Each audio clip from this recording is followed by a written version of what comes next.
In this video, we are joined by the one and only the host of Story Geeks, Mr. Jay Sherer. But this time, we're not talking movies, we're talking theme parks. He recently went to the Disneyland Resort, and he's going to share his experience across the board, the good, the bad, the ugly. Up next on OG 55.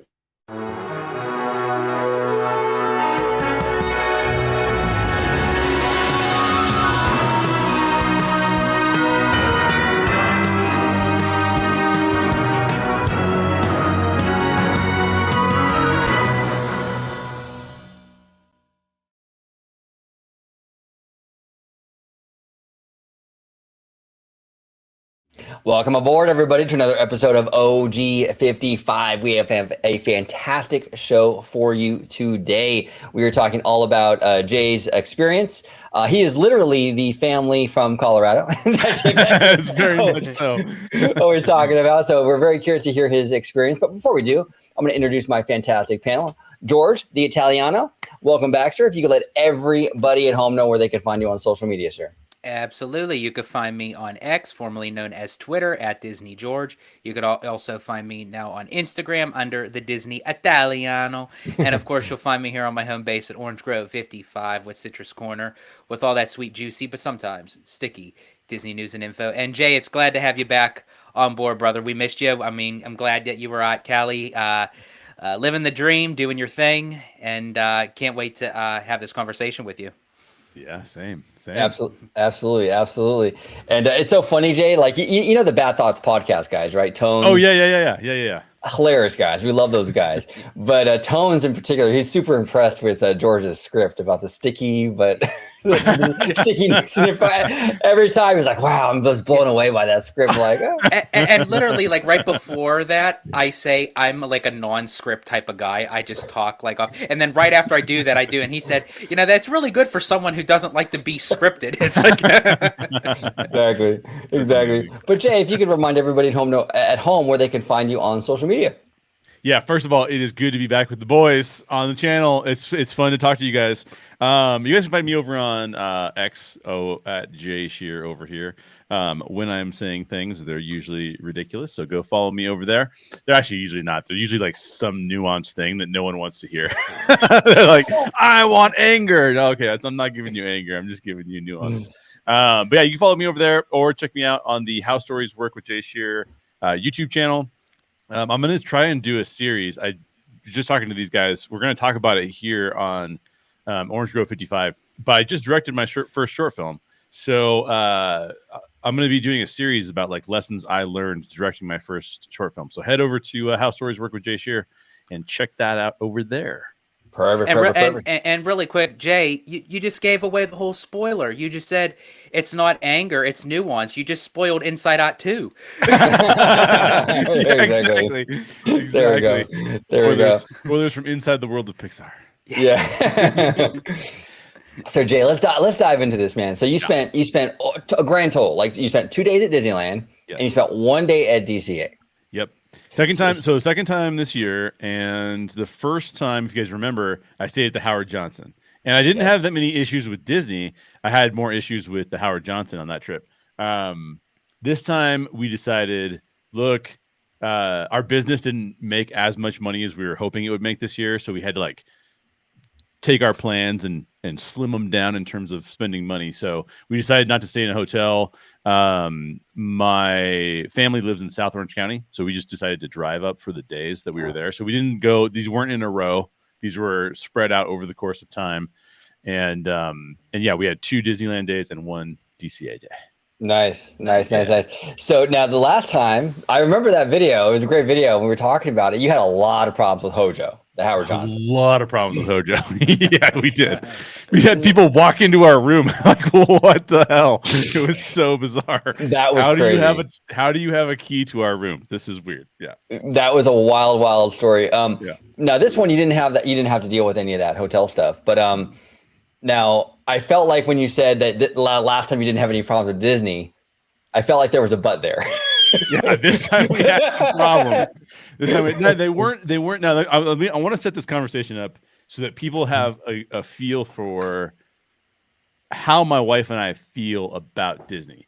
So we are former pass holders. We used to live 7 miles from Disneyland. We would go all the time. It was our date night basically for the week. Pass holders for a decade.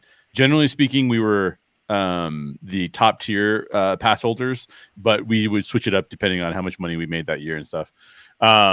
Love Disney. I think that Disney has a superior product, meaning I don't think there's another theme park, at least in my experience, which is not like I haven't traveled the world to theme parks, but I've been to the parks in Florida. I've been to the Universal parks. I've been to the Universal parks out in California. I've been to Knott's Berry Farm. Done a lot of the more popular parks on either side of the country. Haven't done a lot in the middle of the country. We don't have anything good in Denver. We have really shitty parks in Denver. Basically, Jay, all you have to go is to Dollywood, and then you're pretty much done, brother. Yeah, exactly. I know that I really want to go. One day, Josh Taylor from Modern Mouse and I are going to go to the park that's out in, I believe it's in Utah, where they do the whole medieval, the whole thing's like a Renaissance fair all the time. I can't remember the name of the park, but it's like, that sounds pretty cool. Someday I'll do that and I'll report back. But so I think that Disney is a superior product. I've had a lot of great experiences with Disney. I've had frustrating experiences with Disney. Generally speaking, whenever I've had a frustrating experience at Disney and I've contacted them about it, they have had some of the best customer service that I've ever seen. I have not yet told them about my experiences on this last trip, so we'll see how that goes too. I can report back when I hear back from them about that. But I just want to give that, contextually speaking, like, longtime fan, but my experience is very different now because now I'm traveling from out of town.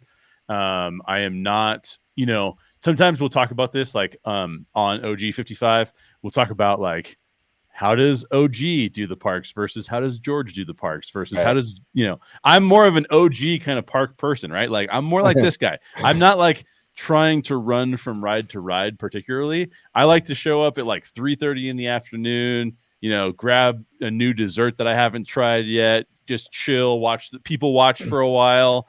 My wife and I had a game. I don't know if I've told you guys this. My wife and I had a game. One year we went to the parks so often that we were like, we get kind of tired of being like, which ride should we go on? Right. Like arguing about like, hey, we should like go on a ride before we leave. What should we go on? And we used to have a game that was, okay, it's your turn. Pick any group in the park, any group you see, and whatever they do, we're gonna go do that. Like, so just to make it random for us, right? So if they're gonna go on Pirates, we go on Pirates. If they're gonna go on, whatever, Splash Mountain, we go on Splash Mountain. But I'm a big Disney Parks fan, so like I'm always looking forward to it. Had been just in February, so I like to go back frequently. It's cool. This time I will say also was pretty special because my nephew, who's 8, we, for his birthday, bought him a ticket, and my wife and I took him to Disneyland. It was just the 3 of us. So that was a pretty special day too. Now, a lot of operational issues on that day, and we'll get to that. But that was like that's an amazing experience that I don't think you can have at a lot of parks, right? Like, an 8-year-old doesn't want to do too crazy of rides, but also doesn't want to do little kiddie rides. So you've got to like kind of figure that out. There's not a lot of parks that meet that need. If I had taken him to Knott's, he'd be like, these are too much kiddie rides and I'm not going on accelerator. You know what I mean? Like, yeah. Well, and that's the beauty, Jay, I think, of Disney, not to sound like a shill or anything, but like, yeah, like it is, and that's why I think Disney is still number one, because if I go to Knott's, and I love Knott's, I got a season pass now to Knott's, but I can go on like 3 rides in that park. I'm not a coaster person. You go to Universal, a lot of that stuff, they don't have a lot of coasters, but a lot of it still whips you around and throws you around. And it's, where Disney does have, like, you can literally bring your 4-year-old and you can bring your 97-year-old grandmother and everyone can have an experience, So true. It's so true. It's so true. And before you continue on, Jay, to add on what you were saying, like, the type of person, how you do Disney, and how I find myself is, because currently right now I am a Magic Key holder, even though I'm all the way on the East Coast. Are you for both parks or just for the Disneyland? I don't have, like, they don't have the Premier Passport anymore that has both, but I have it individually. I have a Walt Disney World and a Disneyland.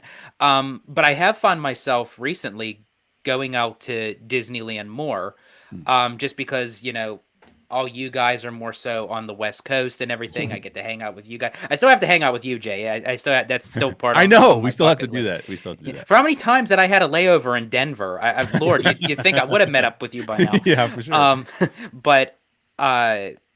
But I have noticed that the more and more that I go, which I still find myself saying, hey, you know what? I want to go on Indiana Jones. I want to go on Big Thunder and what have you.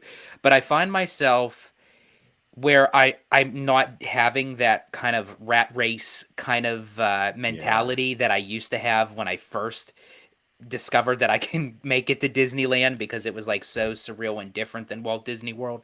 But now it's just like I find myself like I'll do a couple rides and then I'll just sit on a bench and people watch, you know. Yeah. And then the last time I was out there, OG and I hung out at the Grand Californian. We had a sandwich and Amazing. a beer. Yeah. Yeah. Oh. That's such a fun thing to do. We did that too. I'll tell you about that as some of the things that we did, because that is for sure our vibe. So I say that because what I recognize this time around is that it's difficult to Disney is incentivizing behavior that I think a lot of former pass holders and current pass holders really don't want to participate in. And by doing so, they're taking that person's experience and they're saying, look, we're catering the parks to this other experience. And I could see more clearly now why so many current pass holders are a lot more bitter about like what's happening and how it's happening. Because so the first day, I did make a slight mistake in scheduling. It actually ended up working out in my favor, but it was still a mistake. And that is that I drove out to shoot the short film that I was shooting, and we shot Monday, Tuesday, Wednesday. We had a day off Thursday, and then shot Friday. And then I had to do a bunch of running around on Saturday, including picking my wife up from the airport because she flew in. And then Sunday we went to Disneyland. Like that was a bad call. Like I needed like a few more days, right? To like, Yeah. you know, I have long hauler COVID and stuff. So like I can get pretty fatigued. Fortunately, the film didn't do that to me too much. So like that was good. But at the same time, I should have given myself a few more days to like kind of acclimate. Now it was good that I didn't, because I literally got sick Monday. So like, I got sick pretty bad. I have some, because of the long hauler COVID stuff, I've discovered that I have some sort of immunity problem. I don't know what it is. No one knows what it is, but I get colds pretty bad. Other people got it around me and they're like, this is no big deal. I'm like, dude, I'm on the couch. Like, it's a bad deal. But so we went on Sunday. I'm a avid fan of Fresh Baked, and Fresh Baked says Sundays are good days. I'm like, dude, Dave, you're the man. I'm going on a Sunday. He was right, by the way. That Sunday was probably the best day to go. And again, we are not the kind of people. My wife has a chronic condition as well, so we're not the kind of people that can jump out of bed at like 6 a.m. consistently. We can do it one day and then like have to take a rest day the next day. We can't do that often, and nor do we like to do that for Disney, because it just feels like it's no longer a vacation for us. It's like a rat race, right? Right. Now, I did not buy park hopper tickets, and I did not. I did get Genie Plus. So we show up on Monday. We made one mistake, and I recommend that people don't do this. We really like to walk into the parks because it feels a little less stressful, generally speaking. You park your car, you walk down and you walk across, you walk from the parking structure if you can park there, and you walk down the you know, they built it, I don't know, 5-6 years ago, 7 years ago, where you walk across the bridge and then down the pathway and you go through the security line that is the downtown Disney security line. You walk through downtown Disney, you go in whatever park you want to go in. And the first mistake we made was that we walked instead of getting on the tram. And the problem with that was that operationally they knew that was going to be, this is the week. This is not the week of Thanksgiving. This is the week before Thanksgiving on a Sunday. So it's not like they're getting the massive crowds yet, but the Christmas time did just start. So you did have increased crowds because of that. So the first mistake that we made was operationally, they really want you to go through the tram security. They don't want you to go through the other security. And I can tell that because they have nobody manning that place. It was Oh my God. they had 2 lines open. The lines, it was, and by the way, this is November. It had just snowed at my house in Colorado. In California, it's like 85 degrees. It's crazy hot. So the lines to get into downtown Disney at that point, the security line was crazy long. And there were 2 lines. There were 3 lines. The other 2 lines, all 3 were crazy long, were going twice as fast as our line. I don't know what they had trained this guy on. I don't know if they had just come down on him for being like too lax or something, but this dude was being real thorough. It was intense. Like, we were watching other people go by and it's like 85 degrees. It was warm enough that, this was also Dapper Day, by the way. So there's people dressed up in their Dapper outfits, like just sweating profusely. Like, one of them would go stand off in the shade of the trees while the other person waited in line. And they would swap out and stuff. And this guy was just taking forever. In fact, the other people seemed to be like trying to, like, how they'll have like somebody doing bag check and then they'll have somebody doing wand. Yeah. Like wand you down and you walk through the metal detectors. Well, the guy doing the metal detector wanding was like trying to be extra friendly because this other dude was taking so long. And people were like, "Bro, I'm sweating." So that was weird. You were waiting for him to bust out the rubber glove. All right, next. Yeah, exactly. He's like, "Oh man," he's like, "Yeah, free prostate exam with every screening." Yeah, dude, it was wild. So that I was wondering why all the guys were walking funny that day. Yeah, exactly. Who's ready for Dapper Day? So that was interesting because it set us back a lot. And here's one thing that is going to become more of a problem, not for the day that I'm talking about, but for the day that we were there with my nephew. When you buy Genie Plus, this is a big problem if you are from out of town, you're trying to get things done, and you are not going to get to the parks at rope drop. Those Genie Plus selections will be going fast because people are already in the parks. And if you show up, so if your security line takes an extra 40 minutes for you to get into the parks, and then you're like, well, I already got here late, and you're showing up to the parks at like 11:30.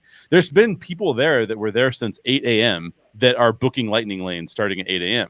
So what happens when it's really crowded? The lightning lanes start to go crazy late into the night, and some of them get booked up for the day. And if you have rides go down, it gets even worse. Right. So it wasn't that big of a problem on that day. But what it did do was it put my wife and I in the wrong kind of mode. I should not have bought Genie Plus, and I should have just said, we're going to do it old school. We're going to walk around and look at decorations. We're going to enjoy the Christmas music, regardless of it being 85 degrees. and we're going to kind of just cruise. From you buying Genie Plus, did you feel like you had that obligation to say, yes, you know what, now we have to be in go mode? Absolutely. That was a mistake I made, is that I shouldn't have bought Genie Plus, because that go mode is a mode that is like, get things done, because you paid for it, right? You paid. I got it before the prices went up, because I think it's 35 now, right? Am I right about that? Yeah, it fluctuates, but it's hovering around there. Okay. Because I think I got it for 30. So I got it for a little cheaper because I bought it before the price increases. And really quick before you continue on, Jay, and that's where I feel like Genie Plus kind of benefits in that sense a little more with Walt Disney World than Disneyland, because you can be on property at Walt Disney World, still be at your hotel, and because you're still on property, you can then buy Genie Plus and book your lightning lanes prior to actually kind of getting it set up before you enter the park. And that's the one time where Disney World kind of has that leverage over Disneyland. Absolutely.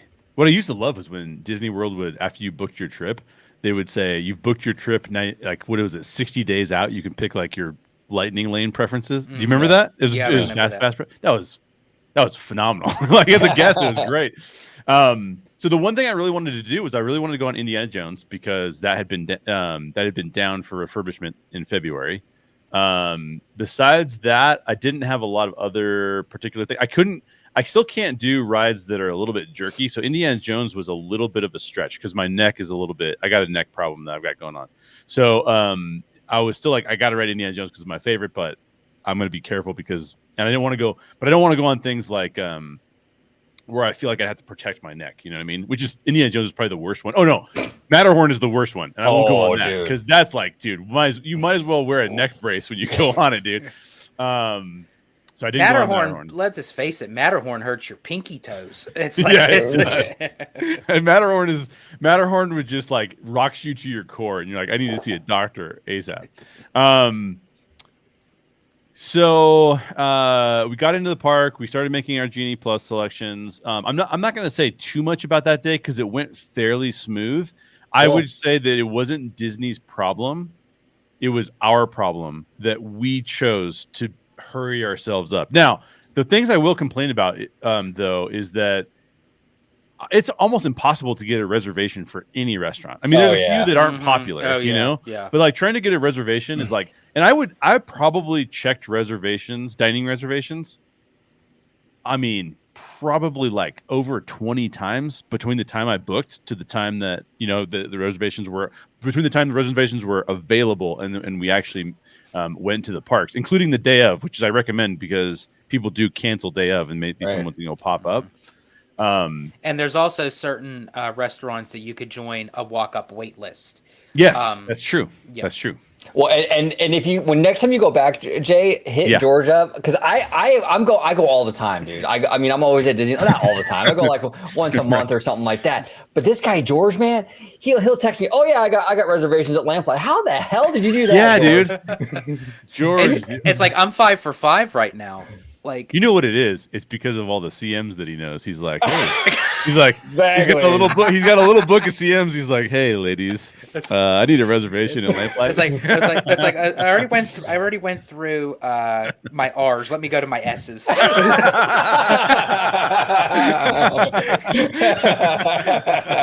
Absolutely, the insider knowledge. So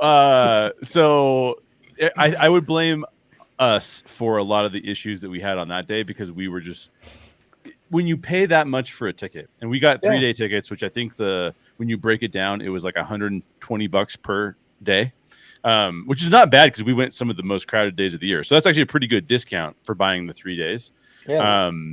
But when you do that and then you buy Genie Plus, you're like, we gotta go do this. So I'll just tell you a couple of highlights and issues that we had. Most things were highlights. We were able to get on Thunder Mountain. We were able to get on Indiana Jones. We were able to get on Small World. Thankfully, no naked people on there when I was there. That's wild, man. I don't know what's going on, but that's wild. Well, and just think, Jay. Actually, if you were there, you would have got a free lightning lane. Dude, if I was there, I would have been like, "Can I have a free lifetime pass?" I don't need to see naked dudes at Disneyland. No, thank you. You can keep your lightning lane. I'm good. That's right. That is right. I don't need any of that. But we made it on Small World, thankfully. We made it on Pirates. No, sorry, we did not make it on Pirates. We did make it on Haunted Mansion, which is fantastic. I mean, it's always great to see the Haunted Mansion holiday overlay. Love that. We did eat at Riverbell Terrace, which was excellent. I actually think Riverbell Terrace is oftentimes slept on by people. Like the food there, the quality of the food there is pretty high. There was a minor issue there in that they told us that they did not have the specialty desserts. And I don't know if it's because they ran out of them or if the cast member was just like, didn't realize that there were specialty desserts. I'm not sure exactly what it was that was the problem, but they said they didn't have any, which they actually had one that we wanted to try. And in fact, we wanted to try it the next time we went, but we weren't able to get into Riverbell Terrace. Now, was that for breakfast, lunch, or dinner for that? That was for, they called it a brunch, but we ate at like 2:00 or something. Like it was like lunch, right, for us. I can't remember what we ate off the top of my head, but both of us said it was really good. Oh, we shared. They had a chicken sandwich.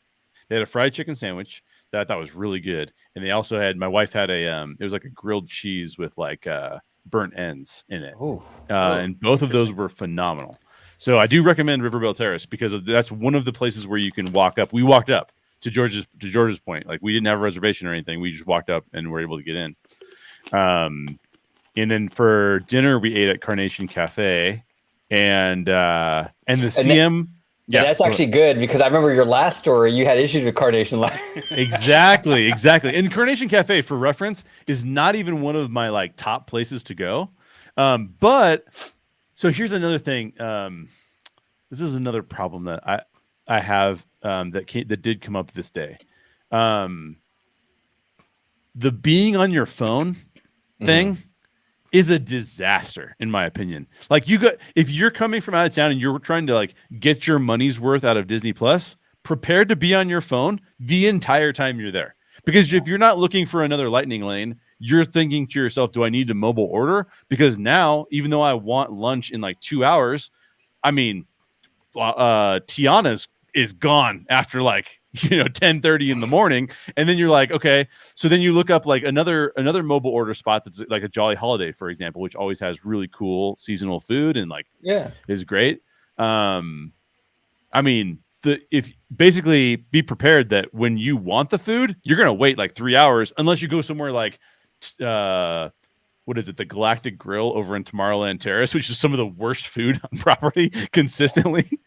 Terrible. Just don't go there. So like, so that is another thing. Is like you're going to be on your phone all the time, and so it just takes away from the experience. Because like I imagine, OG, when you go, you probably are never on your phone. Yeah. Not really, no. I mean, I don't have to worry about the lightning lanes, the Genie Plus. I don't do any of that. I think the only time I've ever done it, actually, he makes me do it. Exactly. Yeah, no, I think the only time I've ever done it, though, in all seriousness, is with him and Dre when they've come down here because they come from out of state. It's an event for them. I'll be in their group, Yeah. But when I'm going without these guys.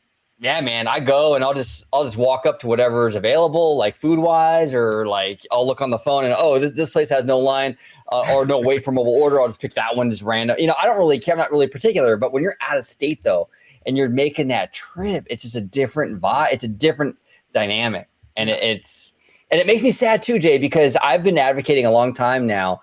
I think Disneyland Resort needs to cater more to the tourists, not to completely like alienate the locals, but I think they do need to cater a little more towards the tourists because I think there's a lot of money there for Disney if they tap into that. And unfortunately, and you're kind of laying it out here, they're not making it too easy for you guys. Well, that's a problem, Yeah, and this is one of the things. This is okay. This is one of the things I want to talk about too, just so it's not just a trip report, because I know people will be like, "Who cares what Jay's experience was like at Disneyland?" But also, I want to relate this to some of the goings on at the business of Disneyland, right? Like, what is the business of Disneyland, and what's their product? What is their service quality? What are they attempting to do? And I think that, like, so I one of the reasons my wife and I were more comfortable moving out of California was that we felt that in many areas, California was struggling significantly. Right. I was born and raised in California. I don't move out of California easily. Right. Yeah. But we felt like California was beginning to struggle a lot in not just Disneyland, but I'll use that as the primary example. We felt like during the pandemic, we're like, when Disneyland comes back, it's not the same place. Like, I can guarantee you it's not the same place as it was before. Partially because they can't come back the same way they were before. A lot of the fans out here are like, oh, they should just go back to 2019 and just resume operations that way. Like, the world is a changed place at this point. Right. And it's not just the pandemic, because we've worked our way through a lot of the major pandemic issues in terms of like infrastructure and what's going on there. But we're going to probably enter a recession. There are major consequences to what went on in the pandemic. You're seeing less globalization and more nationalist type of thinking. And all of that is translated into the business, right? So you need to think about this almost geopolitically sometimes. What's going on with the geopolitics of this region and what's happening here? Even not to cut you off, Jay, but even like the generational thing, like kids nowadays, they're on their phones, and so that's Disney caters to that phone generation. Like you and I were older dudes, you know. I'm with you on the phone thing. I mean, it's okay here and there, but I don't want to be on my phone all day long. But kids nowadays, that's all they do. That's all they do. Yeah, totally true. And generationally, the wealth from the boomers still has not transferred to the millennials. Right. There's some wealth transfer to Gen X, but the wealth transfer has not happened to the millennials. So what does that do? It means that the people like me can't stay in California and feel like they're living a life that is abundant. You got to have like a killer job. You got to be, if you're going to live in Orange County, you got to have a great job. You got to be bringing in really good money because the housing prices are like ridiculous. And so if you remove some of those factors, operations are much easier. So Disney, I don't envy the decisions that Disney has had to make, nor do, and I'm like you, OG. I am not critical of a lot of them. I'm still not critical of reservations. I totally get why they do reservations. Yeah. And actually, I have some complaints about their operations that make reservations almost a necessity to have. Interesting. Yeah. Interesting. So it's like, so I have a difference of opinion. Like I was chatting with our friend Marty, and he was like, we gotta get rid of reservations. I'm like, dude, they gotta fix Genie Plus before they get, because Genie Plus isn't good for anybody. Like reservations, I get it. The locals don't like that. And I get why. I totally understand that argument, but they've got bigger problems that they've got to deal with than that. And so I think that Disney is living in a world of cost cutting for them, cost increases for customers, and then how do we deliver a good experience? Now, I will say this. I think that at times, particularly in the early teens, you look at 2012 after Buena Vista Street came out. You look at 2013, 2014, 2015, 2016, even into 2017. I think Disney was delivering almost a 10 out of 10 product. If not a 10 out of 10, it was delivering like a 9 out of 10 product. Like that was a fantastic decade for Disney. Yeah. And if you look at their financial performance, I mean, they were killing it. Yeah. The problem is that they can't operate in the same way anymore, right? Like, so I do believe that 9.5, 10 experience has come down to about an 8. I still think it's some of the best product out there in the theme park world, but we're when people say like Universal is now my favorite, I can see why they're saying that, because they want a certain kind of experience, and Disney's having a difficult time delivering that. I still think they delivered the best experience, but if you fit a different profile, if you want to go on thrill rides all the time or something, I get it. I get why you're kind of changing your preference there. Yeah, if you're a guy like our friend Theme Park Wizard, young guy, he's into the thrill ride stuff. I mean, you're getting probably more bang for your buck at Universal. Absolutely. So I totally get that. But I will say that I used to, this is going to sound so stupid to most people, but my wife and I have actually gone through the parks and picked out our favorite planters where there's plants, because one of the things that I loved about Disney was this chance to escape your normal everyday life and go into a curated space where their intent was to transport you into a themed environment that you didn't have to worry about nonsense. I mean, like the fact that we're seeing like naked dudes on Small World, which is probably an apropos name for that right now that I think about it. But that doesn't feel like Disney at all, right? So that's not necessarily Disney's fault. That's the chaos of the world we live in. But there was this, so we used to pick out our favorite planters. Now I'm on my phone. I'm not looking at planters. I'm looking at my phone, trying to make decisions about what do I get to next, because I paid a lot of money for this and I don't want it to go to waste. And to your point, Jay, I'm actually one of the ones in the smaller group that don't like to even be on their phones. The reason why I do it is, like, particularly at Disney, is because I don't want to have that kind of sour day feeling, because you need your phone, unfortunately, now to enjoy a day at Disneyland. And this is the predicament that Disney has put us in. This is like, okay, you can get the maximum amount of your day here at Disney, but yeah, you're going to have to stare at your screen all day in order to do so. And it's like, it's so frustrating. But that's why that moment when OG and I were at Grand Californian, and as I said, we were just sitting down having a sandwich and a beer.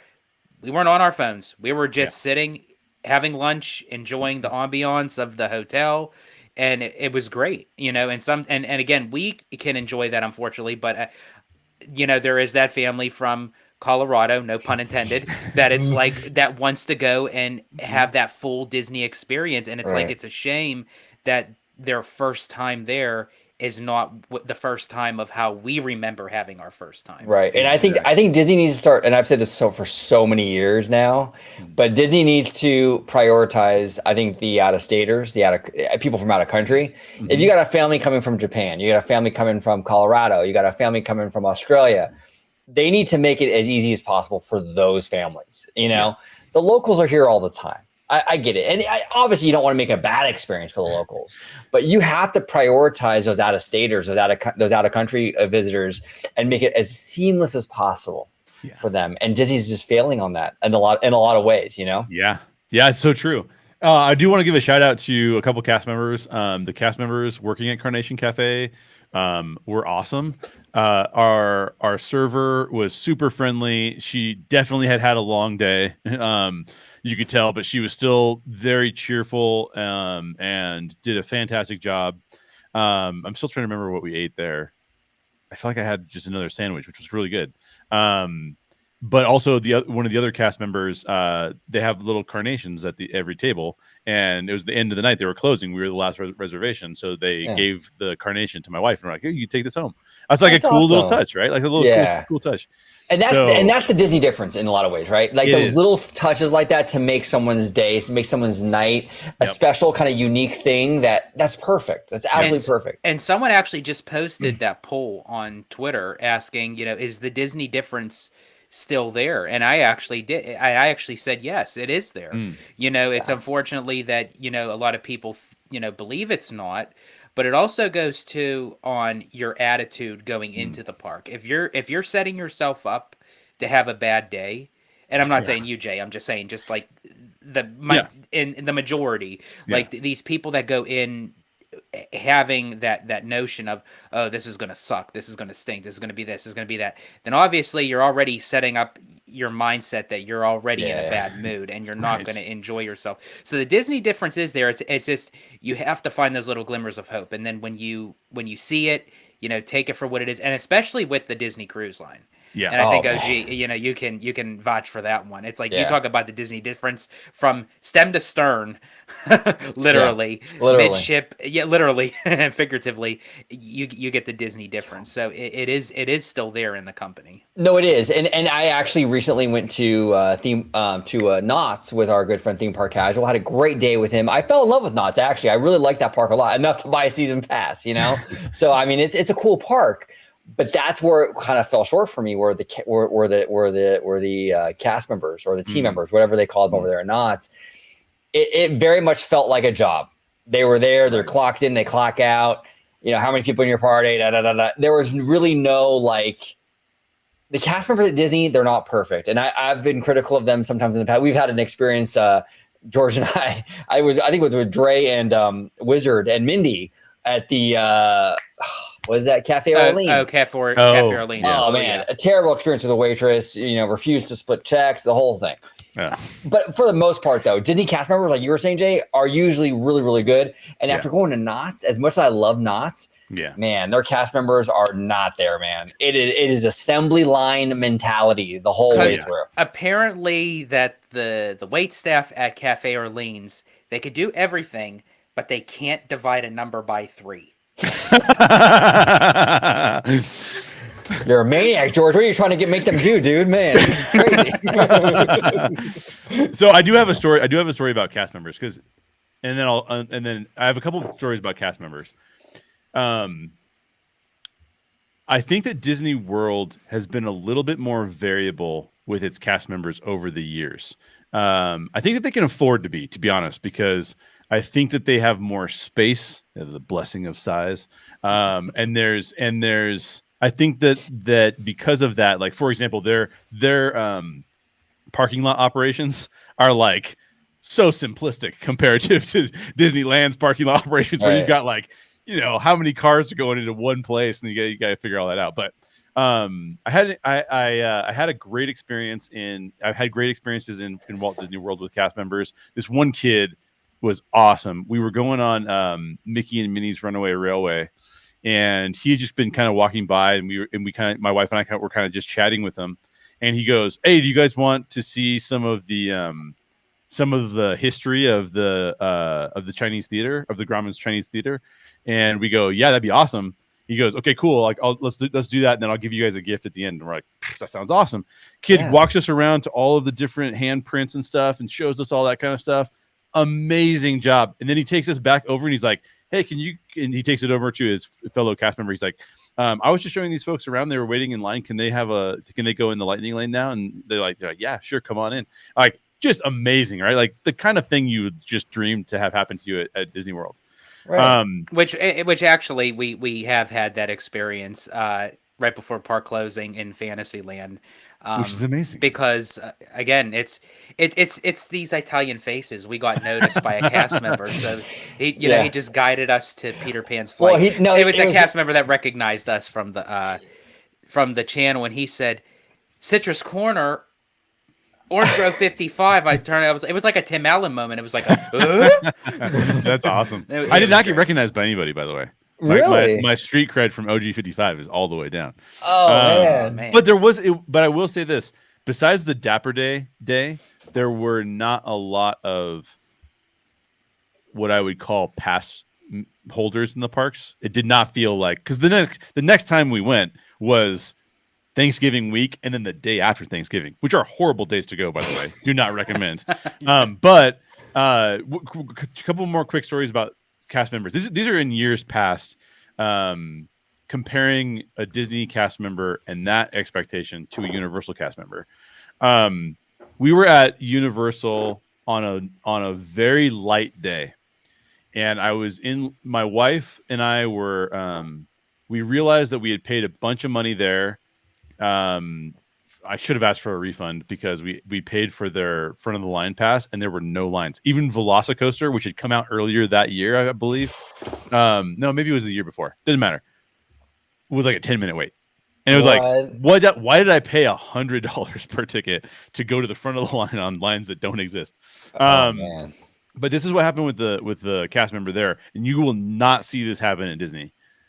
Very rarely. I do have some operational cast member complaints that I'll share in a minute, but this is nothing like you'd ever see at Disney. My wife, just the scenario, we were in a hurry. It was a bad situation. She was literally having an anxiety attack. She was overheating because it's Florida and it's so hot. And so she's getting really dizzy, and that's causing her to have an anxiety attack. I go up to order us some food, and the cast member is like, "Cool tattoo, bro." I'm like, "Oh yeah, thanks. I appreciate that. That's very nice. I appreciate that. That's awesome." And then proceeds to tell me about the different tattoos that he's gotten after I have my receipt, wanting to go back to my wife who's having an anxiety attack, not wanting to be rude to this guy, telling me about his tattoos, which I can't see, of course, right? And I'm like, this is not the experience I want right now, dude. Like, I actually love interacting with cast members in that way, as like, look, I don't want you to feel like my dream situation with any kind of service employee is that I don't want to treat you like, hey, you're here to serve me, bro. Like, that's not my going approach. I like to have interactions that are very personal, but it's helpful if you're able to read the room. And Disney cast members are usually really good at reading the room, right? I'm like kind of like trying to walk away from the guy, like, "Oh yeah, that sounds really cool, great tattoos," and he's just kind of like keeps talking to me as I'm walking away. I'm like, "Bro." So could that be a training issue? I don't know. I had another experience at Universal that was even worse than that. And you don't get that very often at Disney. I will say that I think cast member training and the kinds of people they're able to hire post-pandemic is a little bit more challenging. I'm not sure how we solve that issue because Disney wants to keep that cost low, so they don't want to pay more. But at the same time, I feel like they do need to pay a little bit more if they want to get the. I'll talk about that in a minute. But the cast members there at Carnation Cafe, phenomenal, A+, great job. I actually had real quick before we go on, Jay. I actually had a few years ago, I had an experience. It totally reminds me of that actually with the Universal cast member. I was actually at the, but it was the emergency room, right? Oh, and I had some pain at the time. I had some pain in my leg, and I was like, man, it just didn't feel right. So I went to the ER, and of course they ask you a bunch of questions, and then they wanted to do an ultrasound on my leg because they just want to make sure it's not a blood clot. You know what I'm saying? Yeah. So I'm like nervous about this already. I'm kind of a hypochondriac, I got anxiety too and all that. Yeah. I'm sitting there in the bed. I just want this guy to do the ultrasound and be out, like just do the ultrasound and just go, like I just want to know the results. I'm good, Right. This guy literally, he from the minute he walked in the door. So tell me a joke. Oh, God. Tell you a joke. Well, I don't have any jokes, man. Just do the ultrasound, Like read the room. I'm not in the mood. Just do the ultrasound. He's like, let me tell you about the guy who lost his leg. You're like, what? Bro. Like, damn, come on. Yeah, give me a break. Oh, that's brutal. Yeah, there's a thing about reading the room. And then the cast member experiences I have, Oh yeah, no. George has cast member experience. We're gonna get into that here. George's cast members, they really read the room pretty really much. Well. Basically, yeah. Carry on. They're like, George's friends are like, I've read this room. Would you like to come back to mine? So, all right. So we did have a great experience that night too. This was our best day for sure. Our DCA day was cool too. It was just crazy packed. But we had another cool experience where we used our lightning lane. We were actually getting pretty worried because the lightning lane for Mickey and Minnie's kept going back because it kept going down. So the ride would go down, and that pushes your lightning lane back. And we're like, that's my wife's favorite ride. I love that ride too. I know people complain about that ride. I don't care if you guys complain. I love that ride. So you can't bring my high down. I'm with you on that, man. That ride, the song in the beginning and the whole thing, it's great.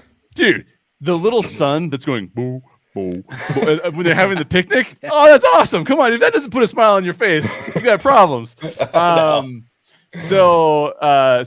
we did get to ride that. And then I will say this about when Disneyland's crowded like that, if you can stay after the fireworks are over, you will have an awesome experience from like 10 to close because the park is less crowded. You can get on rides a lot more easy. So we were able to get on Mickey and Minnie's and then get right back on it again without a lightning lane, just getting right back in the standby line. Nice. And that was phenomenal. So highly recommend that if you're going to Disneyland, go really early and get stuff done before everybody shows up, or like what's better for us is that we stay really late and we're able to have like a little bit less crowded park. And that was really cool. But we were there for Christmas decorations at the holiday time, and we just felt like we were on our phones just running around too much. So that's on us to a degree. We could have used our Genie Plus to get Photo Pass done more often, which we did later. I was actually unclear on whether or not Photo Pass was included in Genie Plus. So that was something that I think probably on me, but I just didn't know. I was like, is this included? I don't know. Do we got to pay for that separate? But pretty good day overall. Just a little bit of resentment for being on the phones. Yeah.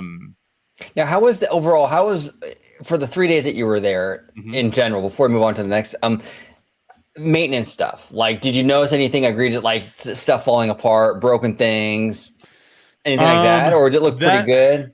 On the Dapper Day, everything looked pretty great. Like on the Dapper Day, I didn't see anything that was a problem. We ran out of time to go on the new treehouse, so we didn't get to see the new treehouse, which was a bummer. I would have liked to see that, but I mean, the treehouse was so packed that it was like people were like, it was like almost as if it was a line, because you know how that ride operates. It's like there's like someone's on the step in front of you. Okay, they moved forward, step. Like you're not moving much on that ride. That kind of reminds me of the episode of the episode of South Park where they go to that really cow days where they stand in a line and they're in that line forever and they're like, oh, we finally get to go on the ride, and they're like, this is the exit. You just did the line ride, and it was.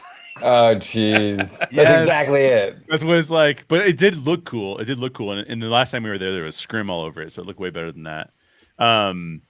Kind of got to see Tiana's restaurant a little bit, and that looked like kind of cool. Did not even go into Galaxy's Edge. Didn't even have time to go into Galaxy's Edge at all. Did not ride Rise of the Resistance once while we were out there. Wow. Wow. How which was I love, how but- was DCA for you? Was DCA Yes. more, or I should say, a little less chaotic than Disneyland Park? Like, Okay, so as far as crowd here's the goes? bummer that happened to us. The bummer that happened to us was I had scheduled, so we were supposed to go that Sunday, which we did. Then we were supposed to go Wednesday, and I got sick, real sick. So I couldn't. So I immediately was like, so again, I get sick really badly because of whatever I've got going on with my system, and I'm like, dude, I'm not gonna be able to go this whole week. And we had other family plans like the next weekend. So I was like, I think I need to push this all the way back to the day after Thanksgiving, which was the day we were gonna leave California. But I was like, I don't know when else we can go. My wife's like, yeah, that's a good idea. Just do that. Because she was thinking if I get sick, then I'm gonna feel terrible. And then so yeah, push it back as far as you can. Right. So fortunately, that process was very easy. I wasn't sure how it worked, so I actually contacted customer service through their chat system. I thought that particular rep could have been a little bit friendlier. It was more like business oriented, but she solved my problem, so I can't complain that much. And maybe it was an AI. I don't know. You never know. Yeah. You never know these days.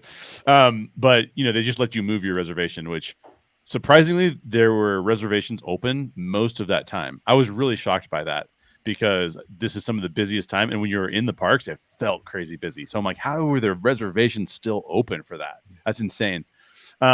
So my DCA day was my last day. Do you want me to jump to that one before I go back to my other the more frustrating Disney day? Oh no, do the frustrating. Yeah, do your frustrating, and then Yeah, we'll then we'll end with DCA. Okay. So I still had, so that was Sunday, sick all week long, and then the next Tuesday, so not the immediate Tuesday, but the next Tuesday, we took my nephew. Really quick before you go there, I just wanted to ask you: was one of the days you went on with Disney Plus Day? I don't believe so. If it was, they were not making a thing of it.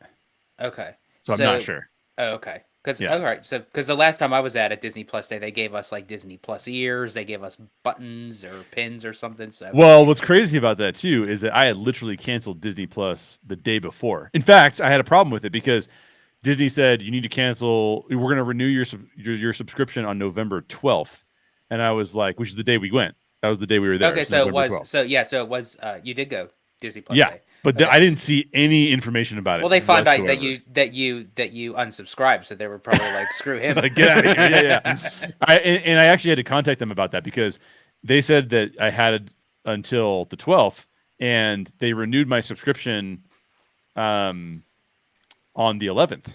And I was like, whoa! I didn't want to pay for this. I literally was trying to watch the Loki finale, and then I was going to cancel. Okay, so but yeah, so I don't know if it was Disney Plus Day. I did see a lot of dapper people. That was fun to see those people. But it did increase the crowd a little bit more than I think would have otherwise been increased to. So here's where the really frustrating part comes in. Now I'm gonna say this. Let me say this first. I was just looking forward to taking my nephew to Disneyland like for the longest time. We decided to take him, and let me give you a little bit of more information about why this is frustrating. I thought that I was going to pay like $75 for a kid's ticket. He's 8 years old, right? 3 to 8 years old. I'm thinking like, okay, I'm going to pay $75 for a kid ticket. No problem. So I talked to my brother and sister-in-law, and I go, hey, I'd love to take your kid to Disneyland, and we would like to do that for his birthday. His birthday's in September, so this is like this is like he has to wait a couple months to get his birthday present, so it's pretty special. And I go, I don't really want to, they're really busy and stuff, so I didn't really want to have him pull him out of school or something. So I was like, how about we take him the week of Thanksgiving? Not thinking that this is going to be surge pricing and that maybe I should have rethought that. So they say, yeah, that's a great week to take him. He's not in school. Let go for it. Dude, I log on to buy his ticket, and it is It is $168 to take this kid to Disneyland the week of Thanksgiving. And I was like, that's like way more than I was expecting to pay. But I already got approval from his mom and dad that I can take him on that day. And then I've got to put Genie Plus on his ticket because my wife and I have Genie Plus on our tickets. So I'm going in paying a bunch of money for this day, for this one day, right?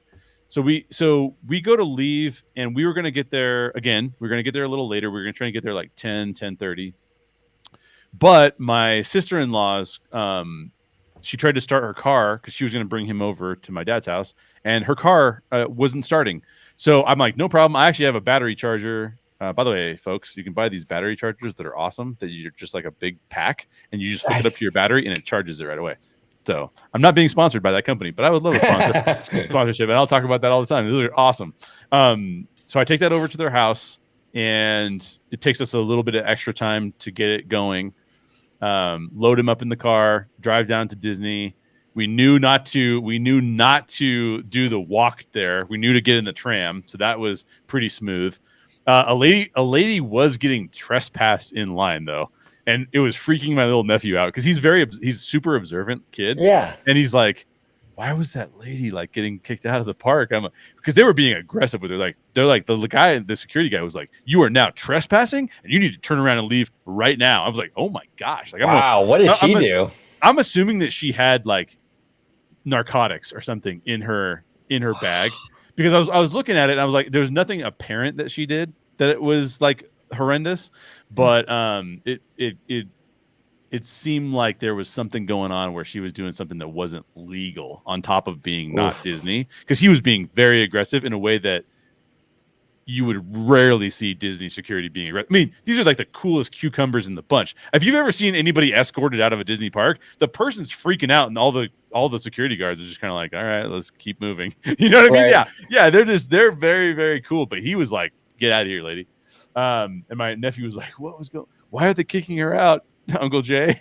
I'm like, I don't know, man. Probably because she's got stuff she's not supposed to have. Pretty crowded day, week of Thanksgiving. And here's where the big problem, this is where all of our problems started. I just have to give a shout out to my nephew, who was chill the whole time, was completely cool with waiting in lines while rides were going down. He was awesome. I was like, this is ridiculous, but he's cool. So you get into the park and you go, let's go on a ride.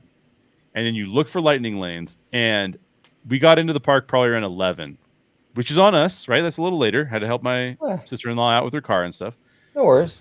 But, dude, it's not like it went in at 3 o'clock or anything. Yeah, exactly. Now, I have to bring him home early. I can't stay till 12 tonight. Oh. He's got to be home by he's supposed to be home by 10. I got him home by 11. I didn't do it. I'm the Funkle. I got to there's some things but we tried. It was chaos. We get in at 11. He wanted to ride some of the coasters. He'd been talking to me about coasters all day long. I want to ride coasters. Dude, Space Mountain was already a 10:30 at night lightning lane. Like at 10 a.m.? At 11 a.m. Or 11 a.m.? Oh, yeah. My God. And so I'm just like, holy cow, dude. So now, something that happened to us on Sunday that did not happen to us on Tuesday is that when a ride would go down and we had a fast pass for it, it would be like, choose your own adventure, right? Like take this fast pass anywhere you want to go. We're like, that's awesome. We'll go take this fast pass to Indiana Jones or something. On the Tuesday I was there with them, it must have been so crowded that they were not offering that. So if you got a lightning lane and you went to go get it and that ride went down, they were like, sorry about it. You're going to have to get another lightning lane later on or your lightning lane would change. Yeah, they were not doing the unlimited pass thing. Wow. So we had major problems and they were having major operational problems on that day. So we took him back to Toontown because we wanted him to ride Mickey and Minnie's. I can't remember which fast pass we got. I think I got Thunder Mountain because he was real big into Thunder Mountain. So I think I got a Thunder Mountain lightning lane. And we took him back into Toontown, and I was like, "Oh, it's the Mickey and Minnie's is kind of long. It was like 55 minutes or something like that." No, sorry, I take it back. It was 85 minutes. And I was like, "That's too long, buddy. Let's go look at the other coaster because he was really into the coasters. Well, we went to look at the coaster and he's like, can I watch it first? And I'm like, yeah, we watch it. And he's like, oh, it looks too intense. I don't want to do it. Gadget coaster back in Toontown. He's like, it looks too intense. I don't want to do it. And I was like, no worry, buddy. We don't have to, I'm not going to make you do anything you don't want to do. So we went on Roger Rabbit's Cartoon Spin, which said that it had a 45 or 40-minute wait, and it was like, I don't know, 20 minutes. It was like the easiest line that we were there all day. And he loved Roger Rabbit's Cartoon Spin. He like loved it. He was like talking about it the rest of the day. He's like, that was amazing, which was fun. So we're like, we can't go on Mickey and Minnie's. It's too long. We'll get a fast pass for it later. We'll get a lightning. I still say fast pass. We'll get a lightning lane for it later. But let's go on another ride. So I don't remember all of the timing here because it got really, really, really hectic. We had a lightning lane for Thunder Mountain at 2:30, I believe. We get I asked him where he wants to go next. He says, let's go on Smuggler's Run. Smuggler's Run had a posted wait time of like 35 minutes, and it was 150 or something like that, right? Okay. I go, okay, that should be plenty of time for us to go. And my wife was like, but we also need to eat. And I was like, oh yeah, we do need to eat. So she's like, I don't really want to ride Smuggler's Run, so I'm going to order us food at Jolly Holiday, and then you can meet me after, and we'll eat together. I go, then we'll go on Thunder Mountain. I go, great. So we're getting on Smuggler's Run. As we get in line, like we're well in line, and they're like, the posted wait time you may have seen may not be your wait time anymore. Oh jeez. Oh no. Bait and switch. Yeah, and my nephew's having a fantastic time. He's making jokes and stuff, and I'm like, dude, I'm now sweating bullets because we got to eat lunch and then go on Thunder Mountain. I know he loves Thunder Mountain the most. Like, what am I gonna do? And it took a long time. The posted wait time was not accurate. They were also in B mode, which looked like it was fairly permanent on the what's the Honda Anaka. Was okay. You know how he has the animatronic, the awesome animatronic? That was in B mode. We didn't even see that. I don't believe we saw the Millennium Falcon come up in the background. I think that was in B mode as well. So he's just up on the screen. You're looking at the screen. My nephew doesn't know this. He's still having a great time. I'm just like, oh, this is not great operations today. And I don't like that ride that much. I mean, the best part of that ride is being on the Millennium Falcon, but like the ride itself isn't really particularly awesome. But I will say, I'll give you a funny story. We get on, we're with this family. My nephew and we're engineers, and he was kind of like, I was a pilot last time. I want to be a gunner. I'm like, dude, being an engineer is actually really fun. So don't worry about that. Cause I knew we were going to be engineers because there's just two of us. And I just was like, I just know how it's going to work. So we got put on with this family, and the cast member was really good with my nephew. He like leaned down and he's like, so the lights are going to show up and you want to be able to turn off all the lights and stuff like that. And on the drive home, I mentioned that to my wife. I was like, oh, the cast member was like really good with Luke. He did a great job. And Luke goes, I didn't have a clue what that guy was saying. I thought the cast member did a great job, but he really confused my nephew, which is really funny. Did the cast member sound something like this? Yeah, exactly. I was like, you don't understand Wookiee? I mean, come on. Come on. So he had a great time on Smuggler's Run. It was fine. The family was trying to score really high, and they were all like kind of mad about their score because they'd ridden it earlier or something like that. I was like, dude, who cares? The sisters were blaming the brother for not piloting the thing right. It was funny. I was laughing about it, but anyway, so we rush back over to Jolly Holiday. My wife's waiting for us there. Got a grilled cheese. They have the best grilled cheese and tomato soup. That was awesome. My nephew said that he gives high praise to the macaroni. So you made it back in time before the cheese coagulated? I don't think so. I think the cheese did coagulate and he enjoyed it anyways. This is 8-year-old life. But in line for Smuggler's Run, I had to move the Thunder Mountain Pass to later because we were just not going to make it at all. Which that actually worked out nicely. That was not a major problem. It was just that it was going to be at nighttime. It was going to be at dark at that point. So then we went to Tiki Room, which is cool. My nephew loves birds. He's like super into birds. And so I was like, what do you think of the birds? He's like, I wish they were real. I'm like, okay. Funny story about that, Jay, though, real quick before we move on. Yeah. They were actually considered, Walt Disney was actually knocking that idea around, actually having real birds. But then he said, but you know what, though, if we do this, because it was going to be a restaurant with real birds. He said, if we do this, there's going to be a bunch of shit on the fucking tables. Exactly. You can't do it. I know. So but he did enjoy it. But it was interesting seeing Disneyland through his eyes, because think of how many generations removed from Walt he is, right? Like, and so there's parts of Disneyland that like I find really inspiring, or I find them uplifting, or I find them like this really creative thing that Disney Imagineers did. And he's like, it's boring. Like even Indiana Jones, we didn't get to take him on it because it was down. Again, Indiana Jones was down. Like, I mean, it's about to get bad. But he was like, a lot of things he was like, nah, it's kind of boring. I'm like, man, that's like some of my favorite Disneyland stuff. So seeing it from the eyes of a different generation is interesting. Like, and this is his first. Is this your nephew's first time? This is his third time, but first time without his parents, right? Like this is first time with us. So third time, so he's done some things before. But he thought Pirates of the Caribbean was boring. He's like, I like the drops. I'm like, okay. Did he remember his first two times? Like, is this something? The first time, I guarantee you, he does not remember because he was so tiny. Like I was there with him that time too.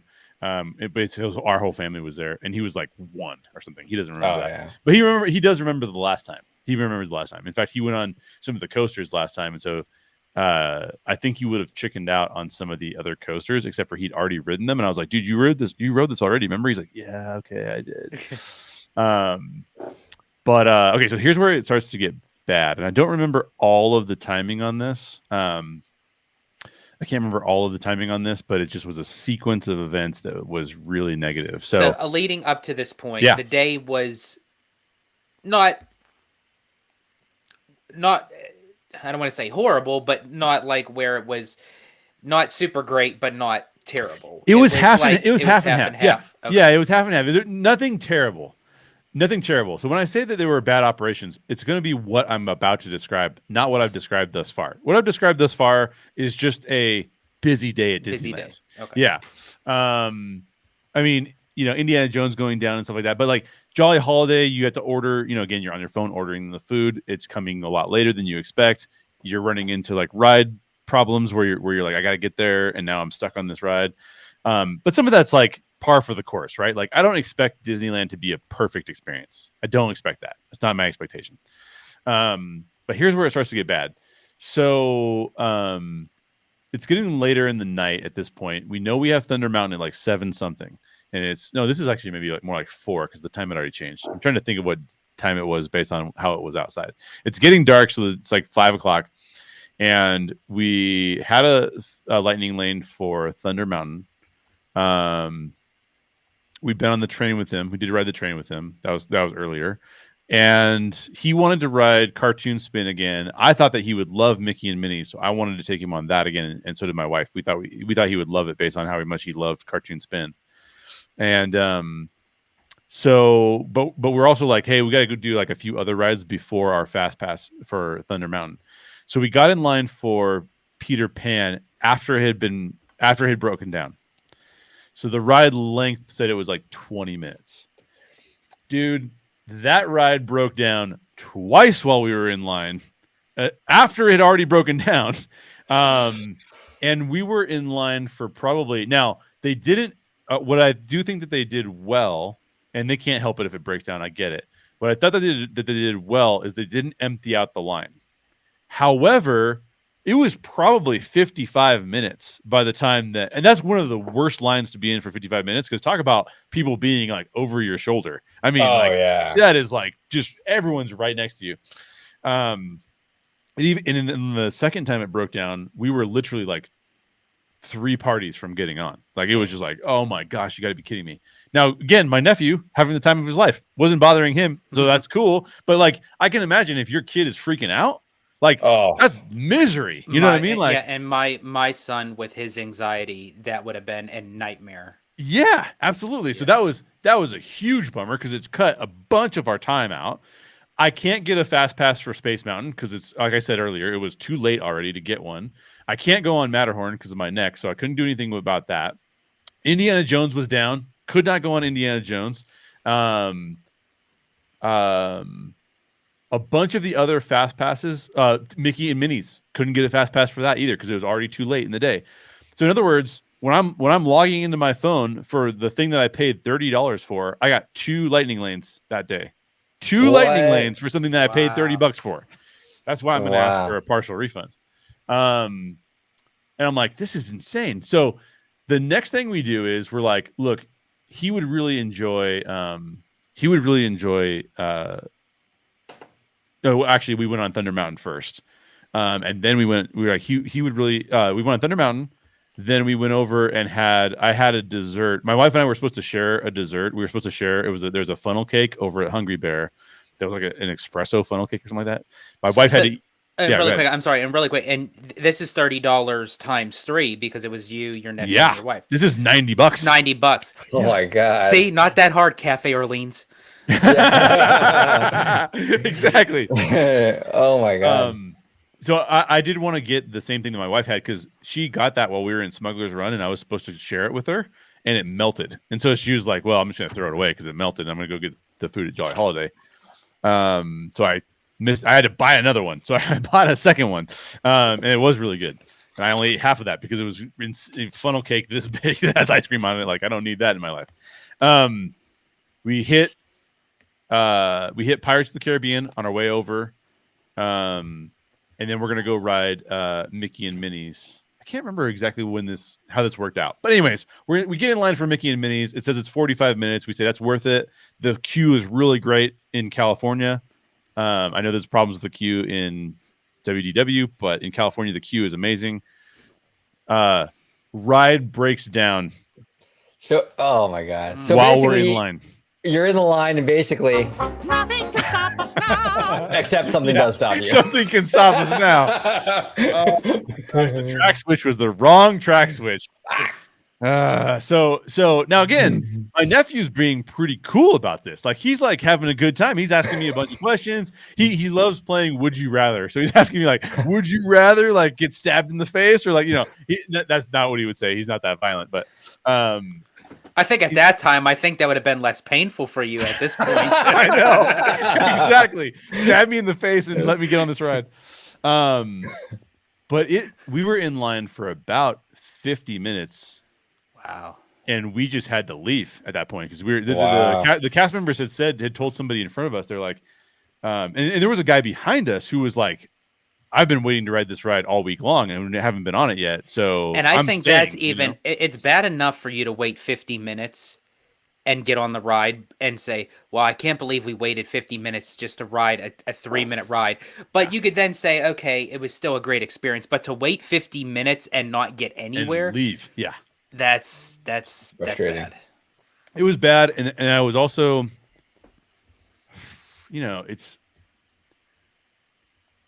this has always been a problem at Disneyland, but when they have bad operations, the problem goes from being like a 2 out of 5 to a straight up 5 out of 5 problem. And that is guest behavior just starts getting more and more destructive. Right. Oh, yeah. So you go, you're waiting in line and you're waiting in line for now 30 minutes.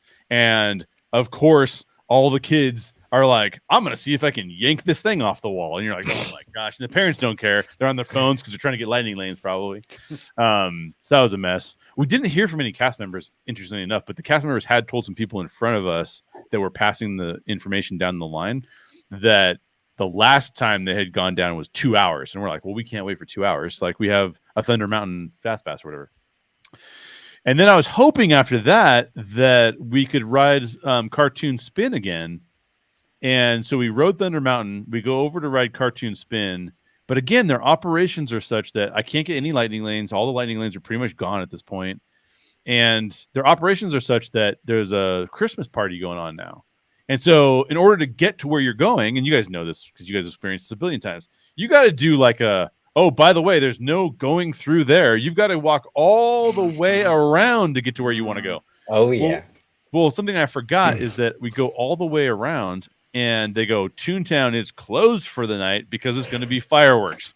And I was like, son of a gun. Now, if I was my nephew, I'd be like,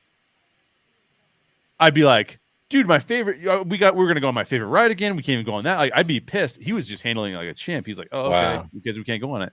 You lucked out, Jay. Though seriously, he sounds like a good kid, man. Because like he's amazing. 8 years old, and he's like super mature about it, like that. And then honestly, and then you have the people who don't have kids that then look at the kids having a complete meltdown, and they're like, I blame the parents. I blame them. It's like, well, if you went through the hell that we just went through, trust me, I'm ready about to have a meltdown myself. Exactly. So I would just say that, like, and then we had to leave after that. We basically had to leave after that because we went to Downtown Disney and bought a couple things before we left, and then Alcohol. I wish, but we bought my poor nephew McDonald's at 11 p.m. because he was like, because it was basically like 11 a.m. go on a couple rides, and then it's like this. Like, you got to keep going. There's no lightning lanes available, but now you got to get on the next thing. It breaks down. It takes an extra, 55 minutes. It takes whatever. And all of a sudden you're like, I'm out of time. I got to go home. And I think where the extra sting comes from is if you would have just went as a normal day and didn't buy Genie Plus, it would have been disappointing. It would have been stressful, but it's that notion that you had to put out money for something that didn't go in your favor that should have. Exactly. And that's where it's like the frustrating part. Exactly. And when you show up at 11 and some of the rides that your nephew wants to ride have already been booked for the day, or at least late enough that you have to take him home before he can ride them, it's like, what did I pay for? Like, you don't have any of these left over? Like, in other words, so when we talk about this is what I want to talk about, like the operations of the park, and this has something to do with DCA as well, but I don't. So when value is exchanged, I expect to receive the value that I've given to you. Right. So if you make me buy something that used to be free, I go, no problem. I should be able to get this thing because I paid for this thing. Right. But when you show up and you can't hardly use the thing, it's like, wait a minute, like that is not bad operations. That's bad business. Like, you can't sell me something that I can't use. Like, what are you talking about? And crazy, I think that's what was like one of these things where I'm like, you guys have already talked about this, right? Like, you've already said, George, they should be charging $100 for Genie. Let's just be charging more money for Genie Plus, and fewer people should have it. And I think that's really true because we did get on Haunted Mansion. That's one of the things I used the lightning lane for. But I mean, that lightning lane at that point, it did go pretty fast, but that lightning lane was stretching all the way back to Tiana's. You know what I mean? Like, it was like not all the way back to Tiana's. That's exaggerating. It was all the way back to it may be in that case, but that area does get bottlenecked so much with a lot of people. So I mean, Disney made that call that they're going to extend the queue line for the Haunted Mansion because they really need to. Because especially when Bayou Adventure opens, you're going to have Bayou Adventure, Haunted Mansion, and then the chaotic that's in for Pirates. I mean, you're going to have Bing Bang Boom. Well, and then you have Tiana's Palace, which has been very, very popular there too, and all in the mix, Yep. So that was I need to ask for a refund for the Genie, a partial refund. I did use it. I did use it for 2 rides. We used it a couple times for photos. So I don't expect to get all my money back. I did use some of it, but imagine as you were saying, so if they raise the prices, fewer people, then exactly. They've got to figure that out. They've got to figure it out because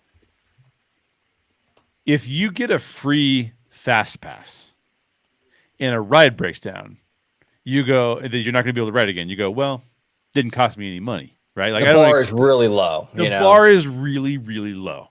When you say I paid $90 for 3 of us to ride these rides and I got to use it twice, like, that's not good business. Like, I can't come back to Disney and be like, thanks for the experience. Now, I can thank them for a fantastic time with my nephew, right? But that specific part of that specific experience is not priced well. It's just not. Yeah. And so they need to figure that out. And I'll go through the DCA day a little bit faster because I do want to talk to you guys about a little bit of what I noticed operationally there. That was a little bit interesting. Now, your nephew didn't go to DCA. It was just that one day. at Correct. Disneyland. Yeah, it was Okay. just my wife and I and Josh from Modern Mouse met us there for a couple hours. Oh, nice. Yeah, so shout out to Josh for hanging out with us. Hell yeah. That operation, that was a crazy packed day after Thanksgiving. It's got to be one of the most popular days that they have, to be honest. But DCA's operations were a lot better. Although I do think that I'll just say that it felt a little bit to me like the cast members were a little less present there. Now, what do I mean by that? On a day that's going to have operations like that day, where the operations are just ridiculously crowded all over the place, nothing went poorly. But I've had experiences at Disney before where cast members are very clear about, like, here's what you do. Everything's labeled correctly. You to get this, you go stand over there. Oh, I'm sorry, sir. You need to go over this way. Like I did not notice a lot of that happening, and a lot of the times it was happening. Like for example, we love the festivals. I know some people hate the festivals and they think Disney shouldn't do them. I love fun. them. Yeah, I think they're really fun. I enjoy them. I love trying different foods. Yeah. Some of the cast members with operating the food stuff were awesome, and then some of the cast members were a little bit like for example, this is a dumb way to do booths, but this is the way they were doing booths. Booth is here, right? There's a pickup. There's an order line on this side of the booth. Then to go on the pickup line, you have to walk around the booth. What am I doing here? Around the booth, back to another line that's the pickup line. Well, there wasn't that many people ordering food, and yet they would still like kind of enforce that. So you'd order your food, you'd turn to the person without anybody in front of you in line. You'd be like, here's my ticket. And they'd be like, oh, the line is over there. You had to walk around their table and then hand them the ticket again. Just kind of weird. It just felt like it was like, again, operationally not super efficient. Kind of wonky. Yeah. Here's the thing I noticed about DCA operations that was interesting to me. And this goes to, I believe, what Iger was talking about in terms of story and entertainment. And what he didn't say, because he's trying to avoid being political, is the message that we're putting into what we do. And I want to give two examples, a good example and a bad example. And Okay. I'm going to be a little bit vague because I don't want the cast members, in my opinion, are not the problem. Okay. So these are what cast members are allowed to do now versus what they're not allowed to do now. Okay. Oh, okay. Interesting. One cast member, I have a feeling that her hairstyle would have been not allowed like 10 years ago. Oh, yeah. Okay. Mm-hmm. There's a lot of that now. There's a lot of that now. Yeah. Yes. No, but I'm going to compliment this cast member. I thought her hair looked awesome. She had it kind of pulled back, and then it was kind of like in a like pulled back in the front into a like kind of an afro in the back. And I thought that it looked awesome. I thought she looked really good, and she looked appropriate to what she was doing. And I was like, I'm not sure that hairstyle would have been allowed, but it should have been, because she did a phenomenal job. And she clearly cared about how she showed up with her appearance that day. Awesome. But then I saw another cast member doing janitorial.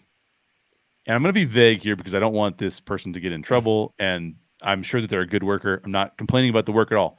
But this person was wearing, I'd love to describe it to you, but I won't, because I don't want to get them in trouble. But they were wearing a fairly obnoxious earring. Oh man. And they were in the one of the places my wife and I like to people watch is on the you know where the Redwood Challenge Trail is, but further over towards the bathrooms. Right. Over towards the by the churro cart and all that. Yeah, where they've got the big wheel that's churning for the lift hill that's going up for Grizzly River Run. Yeah. And this cast member had a it wasn't like a little, it was, I bet you I don't know if this is true or not, but I feel like Tones could have like a little diamond stud or something, right? He seems like he might have a diamond stud. Shout out to Tones. Is it like one of those things that you feel like you would have to play like that beanbag toss and see if it goes through? No, it wasn't that. It wasn't that, which was even more surprising to me. It was something else that I'm not going to describe because then the cast member I think would be like, people would know. I tried using that as to see if that was the description without you actually having to say it. It wasn't. That would have been less noticeable than this. Oh wow. Okay. Wait, are you sure you didn't meet Joe Rody? I want to ask you that. Yeah, Joe Rody's in the white outfit. He's like, "Hey guys." That's a good joke. Still working on that Yeti. Yeah, they won't let me work on the Yeti, so I'm doing janitorial. Okay.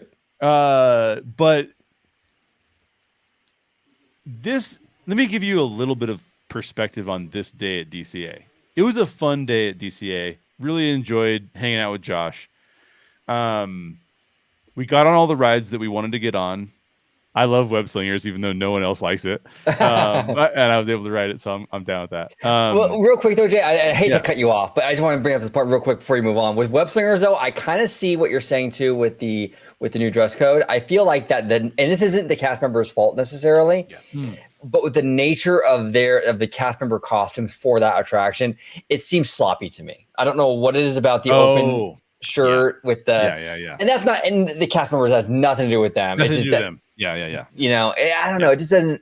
You kind of get that vibe too a little bit, or did you like it? I kind of dig it. It's usually my Friday night, you know. It's like Friday night, but no, I definitely get what you mean. It does kind of have like that little bit of like little sloppy looking, sort of like they put on their uniform, but they don't finish like getting it fully together. I be that guy, and it's not the cast member's fault. I want to emphasize that. It's just the costuming for that attraction in particular.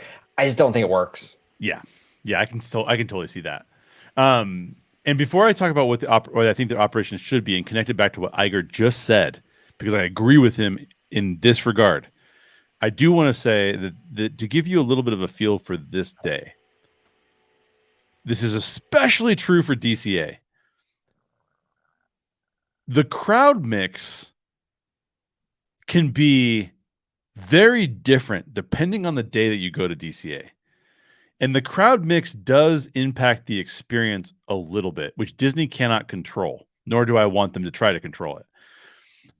But this was a crowd mix that was a lot of vacationers and a lot of people who are not pass holders. How can you tell? Just let me say right now, you can tell. You can tell if people are vacationers. You can tell if people are pass holders. You can tell if they aren't. DCA's mix when it comes to that is not as, I'll use the term magical, as Disneyland's, because Disneyland is wrapping you up in this experience that is like transporting you to a realm of fantasy. Right. DCA is more like, we're going to transport you to a realm of kind of coolness. It's still fantasy to a degree, but you want a beer? Awesome, bro. You know, it's not the same vibe as Disneyland is giving you. And it's a little universal in a way, right? Absolutely. That's a really good way of describing it. It feels like you're an Islands of Adventure type of deal, right? It's not like, it's a little bit more elevated than you might have at Universal Studios, but it's like because they've done their theming, I think, a little bit better, like Islands of Adventure has done. Yeah. But yeah, it's a little bit more. There's a little bit more of a thrill seeker. There's a little bit more of like a teens to 20s kind of vibe of people. And that vibe is less preferable if you are going there for an escape, right? Because you're just kind of like, bro, like, you're gonna spill your beer on me. Come on. Now, the reason I bring that up in the context of this day is because everything that's taking you out of the experience from a crowd perspective needs to be made up for by Disney. Right. In the cast member experience, so when you see someone, if you see a pack of 4 guys walking by with, you know, their dumb haircuts that they got from some idiot, and they got their beers and they're like, oh, making fun of people, and then the next thing Sorry, you see, Jay. And then the next, balls to the wall, George. You don't know where, what, you don't know what he's doing. But the next thing you see is a cast member with a really obnoxious earring. You're like, where am I? Where am I? Because it doesn't feel like I'm in an environment that I really crave to be in. This feels like I'm at an environment that's like a little less cool than that, and sort of like a kind of like whatever you want to do, bro. You know, like that's what it starts to feel like, especially at DCA. And so part of it for me is like Disney was trying to be. Let me give you the positive and let me give you the negative. Disney was trying to be more receptive to subculture differences, and they said, let's lighten up the dress code, let's let people be more expressive. I'm so into that. When I look at the cast member who I describe who had the cool hairstyle, I go, that's awesome. Right. Please let her have that hairstyle, because that's awesome. But then, and how do you make this definition of which subculture is okay and which subculture is not okay? And by the way, I don't know that I would say that person's hair was a subculture thing. I think it's more of like a dominant culture thing. But this other cast member, their earring was for sure a subculture thing. Oh, wow. And I'm just like, I just don't think so. When Iger says we need to get back to entertainment, he's speaking about my experience in that moment. He's saying, like, wait a minute, we may have gone a little bit too far with allowing other people's messages to interfere with the message that Disney is supposed to be about, right? Right. Do I think Iger said that well? No. Surprisingly, he says most things until the last 2 years. I thought Iger was like one of the best speakers that I've ever seen. I think he's maybe too busy and not prepping well or something. I mean, the guy's got a lot on his plate. Well, and OG has a theory on that with his PR. Oh, I heard that the other day. Yes. Yep. Yeah, the lady that used to do his PR, Xenia, she left when Chapek got on board, and she hasn't been back since. And maybe she was the reason why he was so smooth before. And now we're seeing the real Bob, you know? I think that is actually probably 100% right. Like no joke. Like Chapek's PR sucked, and I think Iger's PR has gotten a little bit better because he knows what good PR is. But I don't think it's to the level he had before. I would not have been surprised if his PR folks were like literally handing him notes before he goes on stage, being like, "Avoid this, but say this." But for him to get up and say that our stories shouldn't have messages is like the wrong thing to say, right? I'm paraphrasing. Right. But for him to say we've lost sight of what the experiences we were trying to deliver, and we've maybe gone too far in some areas, I go, that's exactly what you should say. Because while I really appreciate and value you giving this cast member A the ability to wear her hair in a way that goes along with the theme of what you're trying to do, cast member B should, how do I say this? If you're going to show up to work and be in a custodial outfit that is supposed to sort of be like get lost in the park, but you're also allowing people to, because Disney doesn't want you to focus on custodial. Let's just be clear about that. Right, like, 100%. They don't want you to be like, oh, trash being picked up. They want you to just kind of ignore that, right? Right. So they give them super simple costumes that don't look like you should be looking at them. Right. But then for the cast member to be like, yeah, but I'm punk rock, so so I'd like for it to look cool. That's not the same. That's not the right vibe. Like you've now crossed a line, right? No, exactly. So and now Disney is paying themselves in a corner, right? Because now when management comes to that person and says your earring isn't appropriate, now it's you're stomping on my rights kind of thing. Correct. And they created a huge mess with this. Correct. Like, for example, I was watching I don't know whose video this was, so I can't give them a shout out. If I think about it for long enough, maybe I'll remember. Oh, I know who it was. It was Jojo Crichton. Shout out to Jojo. Jojo has no clue who I am because he has 1.5 million subscribers. But he had a tour guide at Disneyland, and she had tattoos, but I felt like that the way she was doing her tattoos, the way she was doing her hair, and the way that they wear their tour guide outfits, I thought to myself, she looks great. She looks phenomenal. She doesn't look like, nothing about her is detracting from JoJo's experience, right? Right. But where's that line? There is a line. There's a line Right. where it's like that person shows up and you're like, now this is detracting from my experience, right? Like, and I've seen, look, I have tattoos. I've seen tattoos that feel like they belong in the environment. And then I've seen tattoos that I'm like, that's a shitty tattoo. Like if I'm the employer, if I'm Disney, I would go. And if someone said that about mine and they said, sorry, you need to cover that up because we think that does not go along with what the experience we're trying to promote here. I have a choice not to work there, or I have a choice to put something over my tattoo.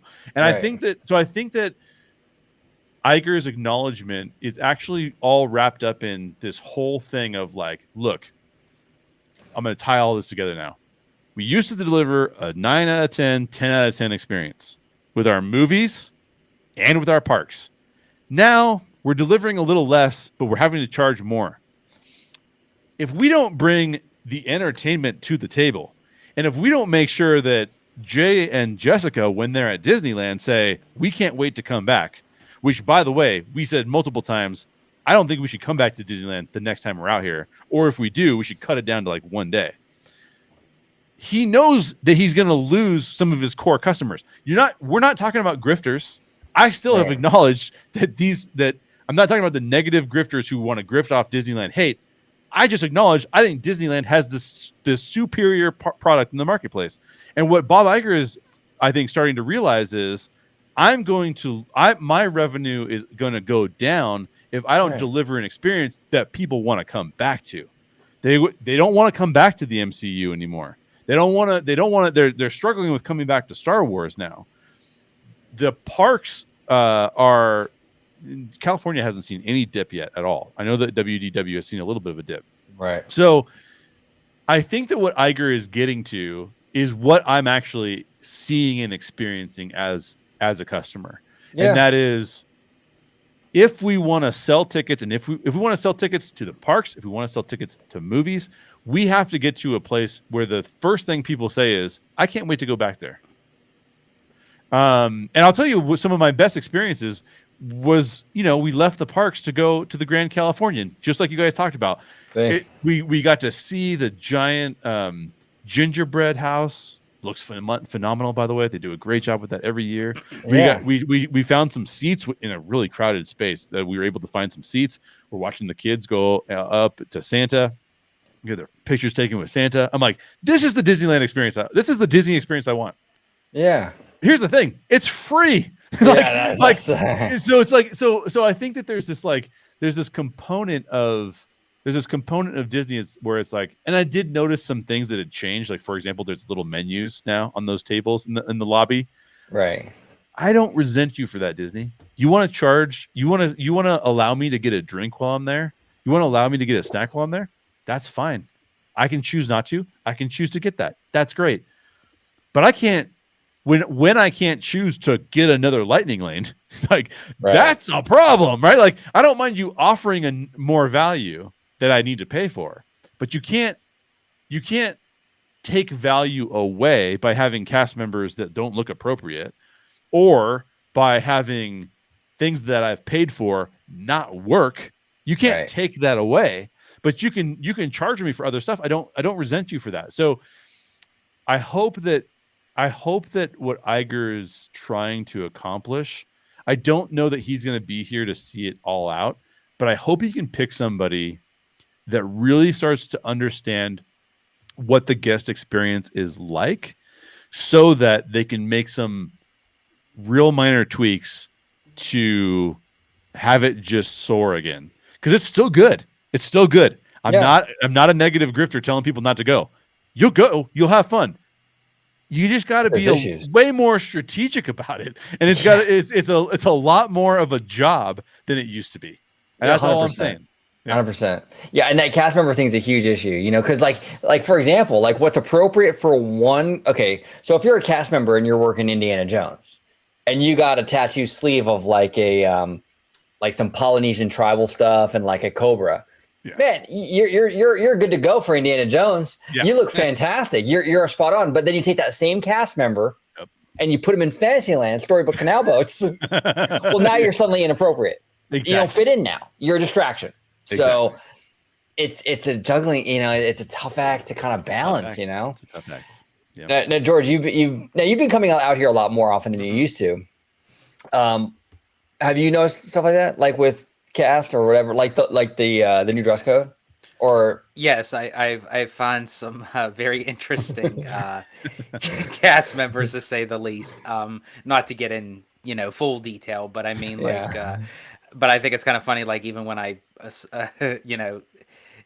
show them to you, OG, you're like, it's California, it's like welcome to Disneyland. But I think that there, as Jay had mentioned, there's a boundary. There's a fine line to say, not saying you have to be as strict as it once was. I do like the notion that you don't have to always be clean shaven, because I mean, I would have never had a chance in hell at being a cast member with this, because I would be shaving like every 20 minutes to keep up with the standard that they were looking for. So I have no problems with like facial hair or certain piercings and everything. And even certain, tattoos, as long as they're respectful, they're subtle, what have you. But I mean, I do think that there is such a thing as going overboard with something. And it does make me wonder, even if Disney wanted to retract back a little bit, has that train crossed that bridge, where if you then now kind of retract a little bit of that notion, then it's going to go into that notion, Disney's prejudice, Disney's racist, Disney's this, Disney's you that. can't put the genie back in the bottle now. That's the problem, because now if they try to recant on that, now they look like they're being like ignorant, and they're not I think inclusive. I think what Disney should have done was do little bits at a time, work their way up to it to see what may work, what may not work. And then you can kind of retract a little bit, because you're doing little bits at a time if it doesn't work. When you just go all in and you jump fully into the pool, guess what? Once you're in the pool, there's no ifs. You're wet. Yeah. I was wanting you to say it, OG, because for some reason I felt like if I said it would have came out dirty. No, right? I know, George. But it's so funny. But yeah, it's unfortunate, that Disney kind of places themselves in these hard predicaments, and it's like, and whether or not that they kind of regret it or what have you, it's too late now. They're just going to have to kind of work their way through it. Yeah, they're trying to moderate, and we've seen this with Bob Iger, his latest comments and all that. And I get what he's trying to say with all this stuff, and I'm glad they are acknowledging it, because I do think they should kind of come to the middle. I mean, look, I know there's conservatives out there that look, it's never going to be the Daily Wire, you guys. But do you think? Do you guys? You don't want to ride on Ben Shapiro adventure? Exactly. I think I would probably go on that just by the title, just to see what kind of fucked up thing that would be. Yeah. But I digress. It'll be a trackless ride vehicle, like Mickey Minnie's, but you just pull up and you debate Ben Shapiro. Yeah. And at the end, you do a photo that says "You've been owned." Yes. Well, actually, basically, they should just have that as part of the queue. It would have taken a lot of the time up waiting in line. Exactly. Yeah. But do you guys think, because of Iger's comments on that, do you think now cast members are going to look at him and say, well, wait a minute, are you referring to us saying that now what the company has done with the inclusiveness as far as with the cast members working, so now you're saying that you are thinking about changing it? Like, do you think all eyes are on Iger in that sense because of those comments? Well, I think he's going to have some problems if he tries to pull back some of the stuff. I think he's going to have some problems, because once you let that cat out of the bag and genie out of the bottle, and then you go back and say, oh well, actually, you know what? Forget what we said. That tattoo isn't okay. it's gonna be a problem. It's gonna be a big problem, and that's kind of what. Oh man, that's kind of what happened here, and we'll have to wait and see how that all works out. I mean, I don't know, man. I don't envy his position at all. I really don't. Yeah. And I think he's got. I'm going to make the problem a little bit more complex because I think that the problem is actually a couple fold.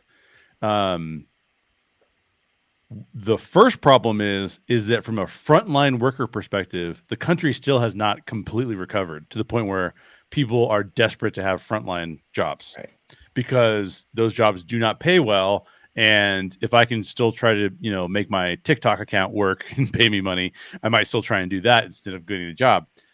So he's got that problem, which means that they feel, and rightly so, because I think that a lot of frontline workers should earn more money. So let me just say that first off the bat. When you see that the CEO of the company is working and is when you see that you are working for $20 an hour and the CEO of the company is working for $24 million a year, and you work out that hourly cost, that's insane. That's a problem, right? Like, yeah, I am not an anti-capitalist, but that's a problem. Like the difference in CEO pay versus frontline pay is ludicrous. When Disneyland first opened, the ticket takers were earning a middle-class wage. That is not true anymore. Like, not at all. So it's a problem. So I want to acknowledge that they have that problem going on.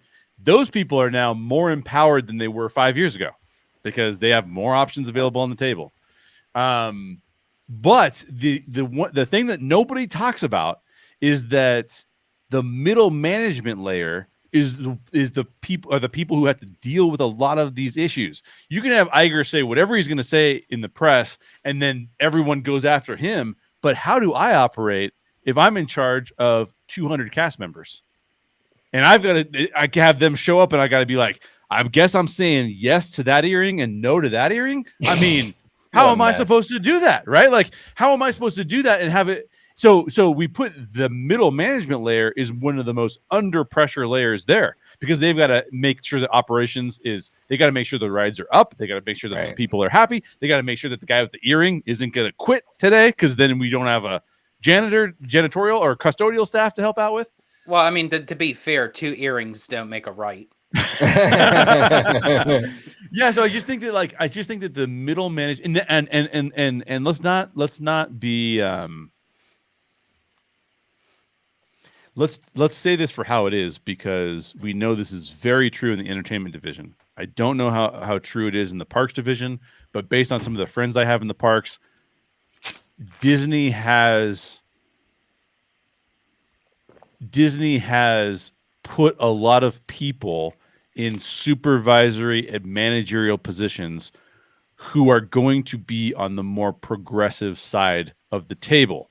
Absolutely. So now you have Iger up here saying we need to do some things. You've got a layer here that's under a ton of pressure. And if he's going to go, he's got 2 battles now to fight. I'm going to tell your frontline cast members to operate differently. Right. And you're more on the progressive side. Like, that's going to be a challenge, right? So I like you said, OG, I do not envy Iger in this. However, I will tell you that just like we're joking about the Ben Shapiro ride, but like if somebody had a Ben Shapiro tattoo, I don't want to see that. Yeah. Just like I don't want to see your punk rock earrings. Like, I'm trying to have a fun day at the parks, and I'm trying to get away from what would be my everyday experience. And so I just think it's like one of those things where they've got to figure it out. It is not an easy problem to figure out, and I do not envy any of them in solving it, but it does kind of need to be addressed. It needs to be addressed. Yeah. I'm telling you, they are in, and this is just one sliver, an iota of an issue they have, and we haven't even gone into the studio stuff with all that and what it's a mess. It really, really is, and it's gonna be it's like trying to untie this giant knot, And I think eventually they will get through it. Eventually, this will pass, and they'll figure out the way to navigate. But man, in the meantime, I don't know. I have no idea. I have no idea.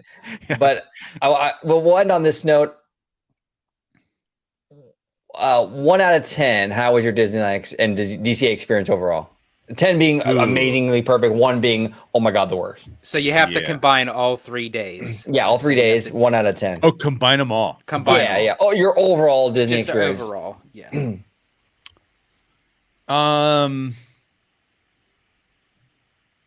I would say 6.5. Oh, interesting. Wow. Yeah. Wow, dude. Yeah, because now, if I say how much of that was my own fault, some of it Yeah. was my own fault. I That's fair. chose to buy Disney Plus. I chose to buy Genie Plus. I chose to run to rides. That's not how I would normally behave, but I Yeah. paid a lot for the ticket, so I feel like I want to get my money's out. But here's the thing though, Jay. You say that that's on you, that's your fault, but when you have the company pushing this thing down people's throat and encouraging them to say this is going to be the best experience of your life, buy this, then They're guess promising you, Yeah. know, basically this thing, you know. Yep. So you're putting the trust in their hands to Right. say, you know what, I'm going to purchase this and I'm going to take your word for it. And then you have the experience that you had, especially when you're taking your nephew, that you just want to have the best experience for him and give it to him. And that's what it's supposed to be about. And when you have something like this, and this is why I go back, and I will stand by this all the way through till how long this damn thing lasts. And it's and when I say this damn thing, I mean Genie Plus. And they have to get a grip on how they're managing it. And it starts with the cost. Yeah. It is too damn low. Yeah, because it's that middle ground where it's just cheap enough Yep. that a lot of people buy into it, and now you got a huge amount of people in the system. Yep. You know, Universal's got the right idea with this. They do. You know, it's $100 and something bucks. You know, that prices a lot of people out. So when you actually use the system, you're not waiting very long in line at all. You know, and you can and if it does go wrong, you only have to cater to a much smaller group of people who you also have more profitability with. So if they come to you and they're like, dude, I can't get on a ride because they're all breaking down, you can be like, well, let me offer you a couple of things and make your day a little bit more magical. When you got to do that with like 10,000 people, because it's 20% of the guests are buying that, you know what I mean? Like, then you're like, oh, well, that's a lot of people I got to deal with now. That's a different thing. It's a different thing. 100%. They got to get those prices up with that. It's so ironic with literally every other thing. Disney's like, yep, price hikes. The one thing we want them to hike up, they don't. Yeah, I know. And they've chosen the wrong tactic, because what they want to do now is charge you extra for the rides. But I will tell you that, like, I would rather pay $100 and just be able to ride whatever I want to with Lightning Lane than pay $30 and then pay, wait a minute, if I want to take my nephew on Rise of the Resistance after paying $90, I got to pay an extra $75 to get on that ride. Like, now, if you would have said it's $100 per ticket, I would have been like, well, maybe I won't pay that for my nephew because he, you know, it's like, I don't know, maybe not a thing. But I'm definitely not paying it the day of when I'm seeing all my other costs add up. Right. Exactly. So it's just crazy. I mean, the way they're doing it is like, the best way to say it is, it feels like they're trying to deliver an experience that most people can enjoy, but most people can't enjoy it. And that's the disconnect. It's like, actually, it would be better is if you said very few people can enjoy it and then make those people really happy. But you're trying to be too inclusive, and then you're trying to nickel and dime to get your extra dollars, and that just feels bad. It just doesn't feel good at all, you know. And honestly, I'm guilty of that, because when I was wait, real quick, George, did you say you were guilty of that? Guilty.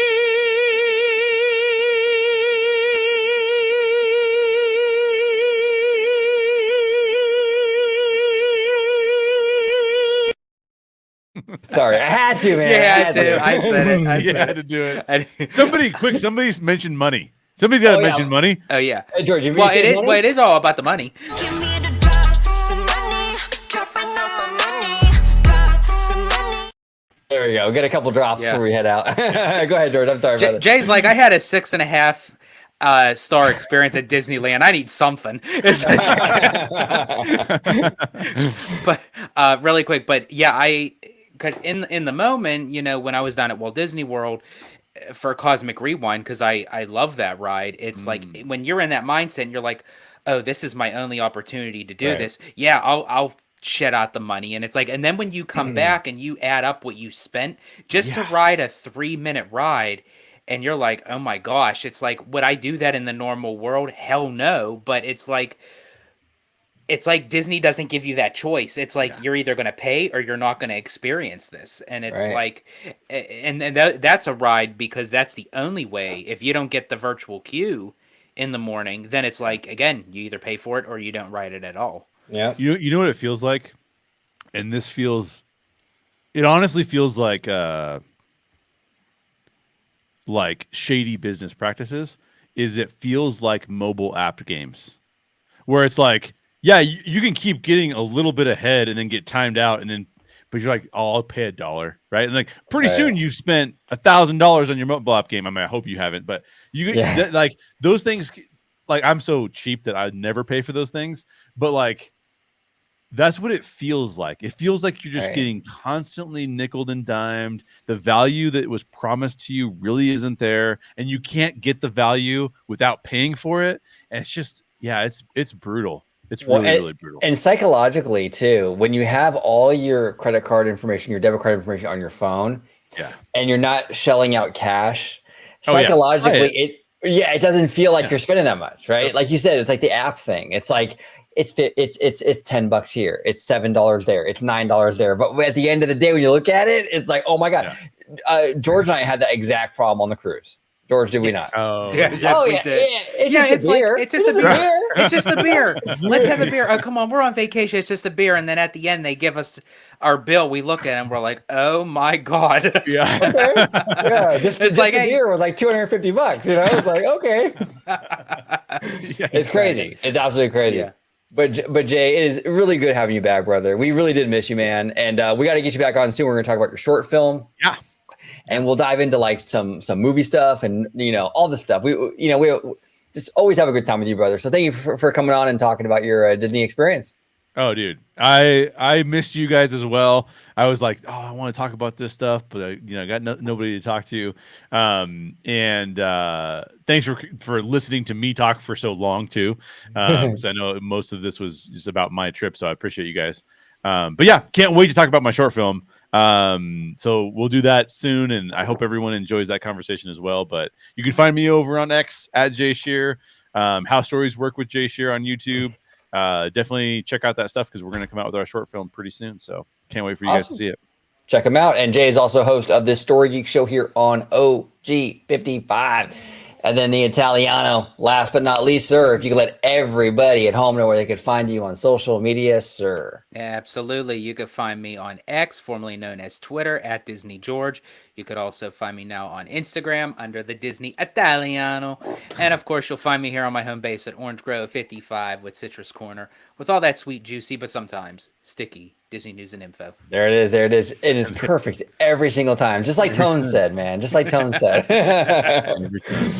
But go ahead, everybody. Thank you so much for watching. Comment down below with all your thoughts on Disney operations, the Disney difference, the Disney look, everything we discussed today. Comment down below. We would love to hear from you. Thank you so much for watching OG55. And as always, have a wonderful, wonderful day.